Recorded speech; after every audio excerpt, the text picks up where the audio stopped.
வணக்கம், சந்திரசேகர் பேசுகிறேங்க. எல்லா புகழும் இறைவனுக்கே. என் செயல் ஆவது யாதொன்றுமில்லை. இன்றைக்கி நம்ம பார்க்க போகிற தலைப்பு மின்காந்த குளியல். குளியலில் நிறைய முறைகள் இருக்குது. அதில் இந்த மின்காந்த குளியல் அப்படின்னா ஒன்றும் இல்லைங்க, நம்மளுடைய இயற்கை நீர்நிலைகள் இருக்குது இல்லைங்களா, அருவி, கடல், ஓடுகிற ஆற்று நீர், இதில் போய் நம்ம நல்ல நீராடி வந்தோம் அப்படின்னாலே உடம்பில் அதிகமான மின்னாற்றல் உற்பத்தி ஆகும். இந்த மாதிரியான இயற்கையான நீர்நிலைகளில் குளிக்கும்போது உடல் ரீதியாக நமக்கு கிடைக்கக்கூடிய பெனிஃபிட்ஸ், பலன்கள் என்ன அப்படின்னு பார்த்தீங்கன்னா, நம்மளுடைய மூளை நல்ல ஓய்வெடுக்கும். மூளையில் உள்ள இரத்தங்கள் உடலிலிருந்து தலையிலிருந்து உடல் பாகங்களுக்கு சென்று மூளை நல்ல ஓய்வு கொடுக்கும்.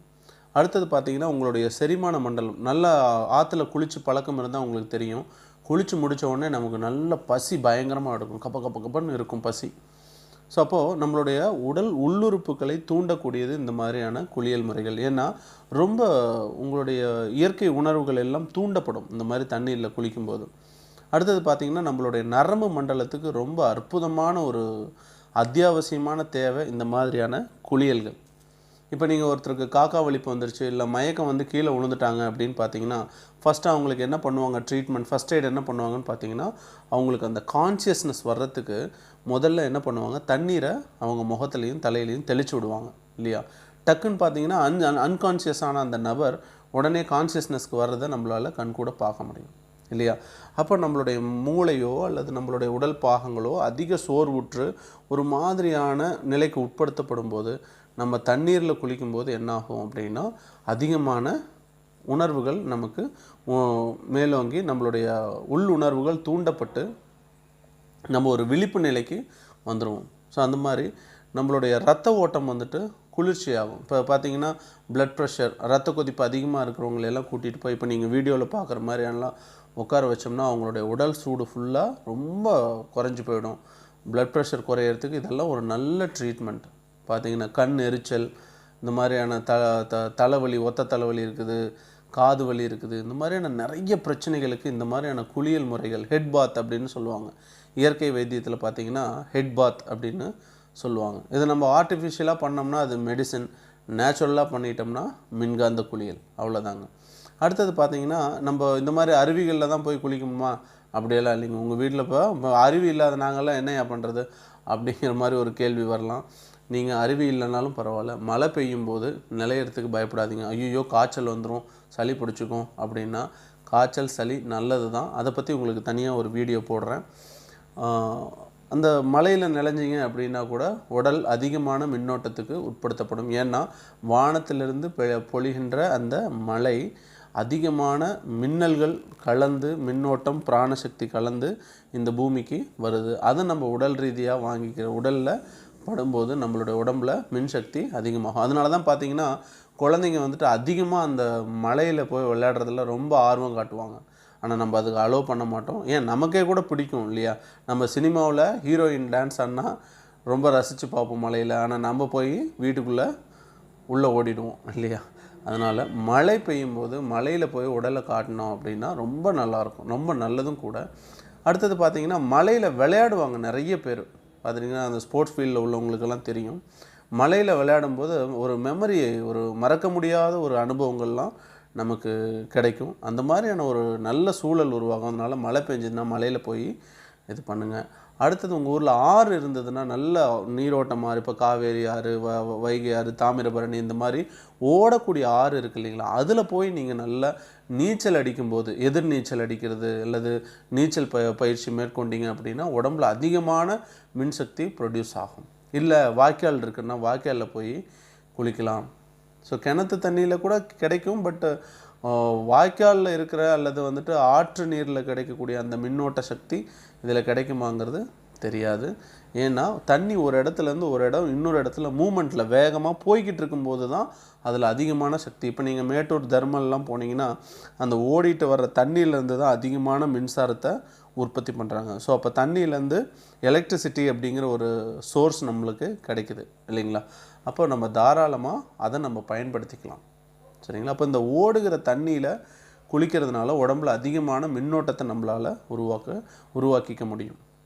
அதனால தான் இந்த மாதிரியான நீர்நிலைகளில் வாழக்கூடிய அந்த தண்ணியை குடித்து வாழக்கூடிய அந்த மிருகங்களுடைய உடம்பு அவ்வளோ பளபளப்பாக, அதனுடைய பார்வை, அதனுடைய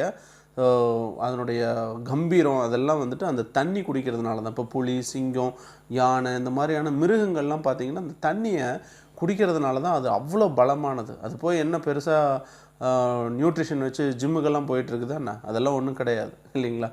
அது இயற்கையாக வாழுது. அதனுடைய உடம்பு அவ்வளோ ஆரோக்கியமாக இருக்குது. அதிகமான மின்னோட்டமான தண்ணிகளில் பார்த்திங்கன்னா யானை அதிகமாக தண்ணியில் விளையாடக்கூடிய ஒரு மிருகம். அதுக்கு ரொம்ப பிடிக்கும். அதனால் தண்ணி தான் ரொம்ப அத்தியாவசியமான விஷயம். அதில் குளியல் அப்படிங்கிறது நம்ம உடம்புல அதிகமான ஆற்றலை தரும். இன்னொன்று அடுத்தது பார்த்திங்கன்னா, நம்ம இப்போது கடலில் போய் குளிக்க சொல்கிறாங்க இல்லைங்களா? வருஷத்துக்கு ஒரு தடவை கடலில் நீராடினா நெகட்டிவ் எனர்ஜி, எதிர்மறையான சில விஷயங்கள் நம்மளை விட்டு நீங்கும் அப்படிங்கிறாங்க. அதனால தான் கடலோரங்களில் அதிகமான கோவில்கள், இப்போ திருச்செந்தூர் பார்த்துருக்கலாம், வேளாங்கண்ணி நம்ம பார்த்துருக்கலாம், நிறைய கன்னியாகுமரியில் பார்க்கலாம். நிறைய கடலோரங்களில் அதிகமான கோயில் வழிபாடுகள் வச்சதுக்கு காரணம், மக்கள் அங்கே போயிட்டு இறை வழிபாடு செய்துட்டு போய் அந்த கடலில் குளிக்கும்போது அந்த கடல் அலைகளில் வரக்கூடிய அந்த மின்சக்தி வாழ்க்கைக்கு, உடம்புக்கு அவ்வளோ நல்லது அப்படிங்கிறதுனால தான் அதை சொல்லி வச்சுருக்காங்க. அதனால் கட்டாயம் நம்ம எல்லோரும் வருஷத்துக்கு ஒரு தடவை கடலில் போய் குளிக்கிறது ரொம்ப நல்லது. கடல் நீராடுதல், அருவி நீராடுதல், ஆற்றில் போய் நீராடுறது, அடுத்தது நீர்வீழ்ச்சிகளில் நீராடுறது, இந்த மாதிரி ஒரு விஷயத்தை நமக்கு வாய்ப்பு இருந்தால் பக்கத்தில் பயன்படுத்திக்கலாம். இல்லைன்னா அதை ஒரு டூர் மாதிரி பிளான் பண்ணியாவது அப்பப்போ போயிட்டு வாங்க. ஓகே, அடுத்தது பார்த்திங்கன்னா மனோரீதியான பலன்கள் என்னென்ன அப்படின்னு பார்த்திங்கன்னா, நல்ல தலைக்கு குளிச்சுட்டு இந்த மாதிரியான அருவிகளில் குளிச்சிங்கன்னா மனம் வந்துட்டு ஆழ்ந்த ஓய்வுக்கு உட்படுத்தப்படும். ஸ்ட்ரெஸ் ரிலீஸ் அப்படிங்கிறது நம்ம மனசில் நடக்கும். மன அழுத்தமெல்லாம் இருந்தால் ஓடி போயிடும். நல்ல ஒரு வாரம், ஏன்னா இதெல்லாம் அனுபவ ரீதியில் நான் பேசுகிறேன். இதெல்லாம் புத்தகத்தெல்லாம் பார்த்துட்டுலாம் பேச முடியாது. ஒரு வாரம் கஷ்டப்பட்டு வேலை செய்கிறோம். ஒரு நாள் வாரத்தில், இது எங்கள் ஊரில் இருக்கக்கூடிய ஒரு இடம்தான் பவானியில். ஸோ போய் இது உக்காந்துட்டோம் அப்படின்னா மனசு அவ்வளோ லேஸ் ஆகிடுதுங்க. நல்ல தூக்கம் வருது, அருமையான தூக்கம் வருது. தேவையில்லாத எண்ணங்கள், நம்மளை சுற்றி எதிர்மறையான சில விஷயங்கள் நம்ம மனசில் இருந்தால் கூட இது சுத்தமாக்கி நம்மளை ஒரு புது மனிதனாக உருவாக்கி நம்மளை வெளியில் அனுப்புது. அவ்வளோ நல்ல விஷயம். உண்மையிலேயே நான் இந்த ஊரில் பிறந்ததுக்கு ரொம்ப நன்றி சொல்லிக்கிறேன், இப்படி ஒரு விஷயத்தை கடவுள் எனக்கு கொடுத்ததுக்காக. அடுத்தது பார்த்திங்கன்னா, இந்த நீராடுதல் ஆன்மீகத்துலேயும் ரொம்ப முக்கியமாக இருக்கும். பார்த்திங்கன்னா பெரிய பெரிய கோயில்களில் அந்த குளத்தில் போய் நீராடிட்டு அந்த ஈர துணியோடு தான் போய் நம்ம பூஜை பண்ணணும் அப்படிங்கிறத நமக்கு ஒரு பழக்கமாக வச்சுருந்தாங்க.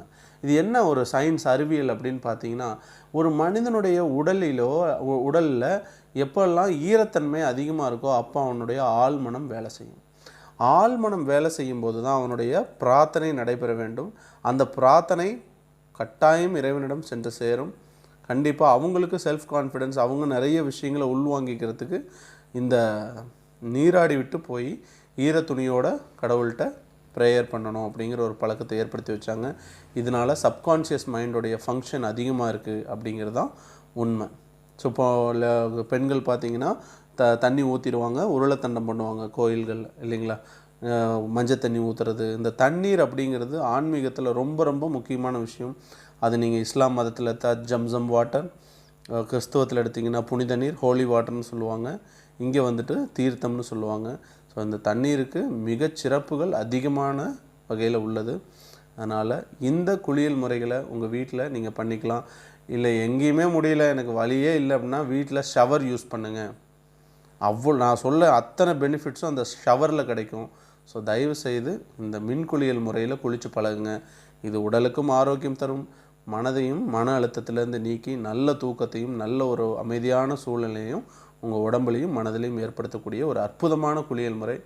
நன்றி, வணக்கம்.